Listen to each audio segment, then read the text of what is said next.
My name's Olivia Fulton. I live in Scotland.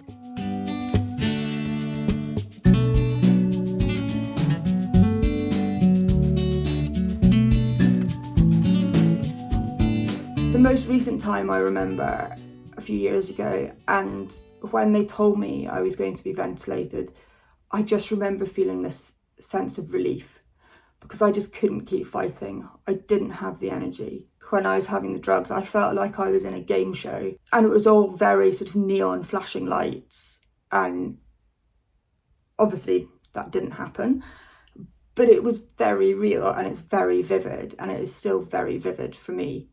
The process of being extubated is you're woken up, you're the paralysing agent and the agents that make you unconscious are removed. So you just have the tube down your throat. And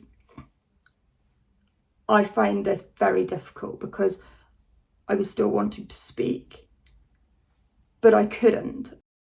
What I was actually wanting to know was how long had I been ventilated for, because you have no idea of time.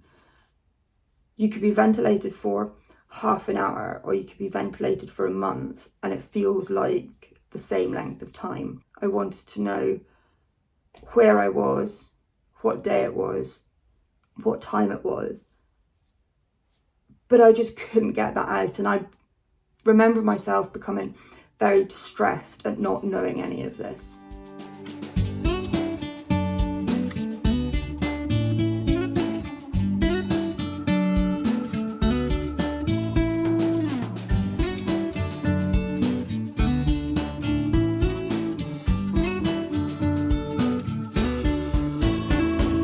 It's key to patients' recovery to know that there is other people out there like them. It's the little things like the post-intensive care fatigue that you feel. But being able to attend a peer support group, you can learn from other patients that what you're feeling is normal. And that's essential for your recovery because it doesn't make you feel like a failure. It makes you feel like this is part of what I'm going to be going through. It does get better. My plea to staff, family, whoever, is be patient with your patient. Explain to them what is going on, what you're doing, what time of day it is, all these little things that we take for granted whilst we're awake. Don't try and guess what a patient's trying to say. Try and let them talk. Don't guess. Offer them different ways to try and communicate, because we want to be able to get our point across. We want to be able to share what it is that we're feeling.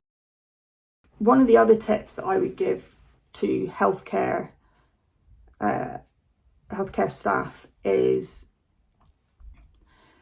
find out a bit about your patient, and it will help make you connect with them better. When I was a nurse, I would often do this, and it meant I could chat to them about things. I could ask them questions, whether they could reply or not.